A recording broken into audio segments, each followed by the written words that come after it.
ये सृष्टि रचना ये यथार्थ है, ये सत्य है।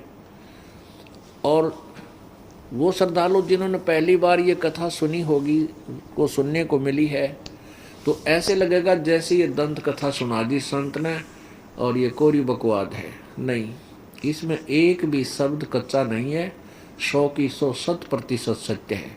लेकिन हमने ये ज्ञान कभी सुना नहीं, इसलिए हम अपने अज्ञान की तराजू में तोलते हैं, जिससे हमारा जो तोलने का जो बट्टे हैं, वेट हैं, वो व्यर्थ हैं, वो गलत हैं।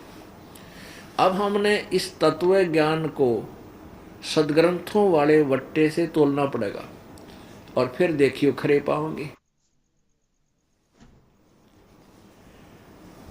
ये ज्ञान परमात्मा ने 600 वर्ष पहले सुनाया था, जब वो काशी में जुलाहे की भूमिका करने आए थे, धानक की भूमिका करने आए थे। उस समय उन्होंने तत्वदर्शी संत की भूमिका की और उस तत्वदर्शी संत रूप में उन्होंने अपने मुखारविंद से जो वाणी, जो तत्व ज्ञान उच्चारण किया, वो लिपिबद्ध है। कबीर सागर, कबीर शब्दावली और कबीर दोहाली, कबीर साखियाँ आदि नाम से पुस्तकों में वो लिपिबद्ध है। उन्हीं में से ये दास आपको सुना रहा है। अब ये मौखिक सुनाया आपको। उसके बाद क्या किया, अब काल ने तीनों पुत्रों को जो दुर्गा के संयोग से उसने उत्पन्न किए पति पत्नी रूप में, ब्रह्मा को रजगुण युक्त उत्पन्न किया, विष्णु को सतगुण युक्त और शंकर जी को, शिव जी को उसने तमोगुण युक्त किया। वो कैसे किया? इसने क्या किया हुआ कि प्रत्येक ब्रह्मांड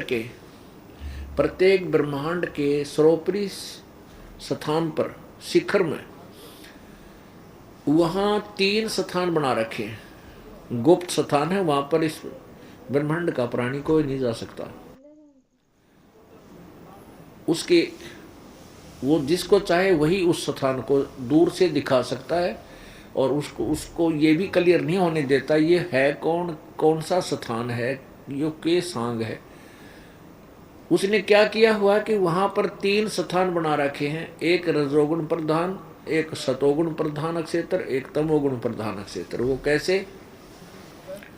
जैसे किसी मकान में 3 कमरे हों, 3 कक्ष हों, एक कक्ष में साधु संत फकीरों के चित्र लगा रखे हो, तो जब हम उस कक्ष में जाते हैं, वहां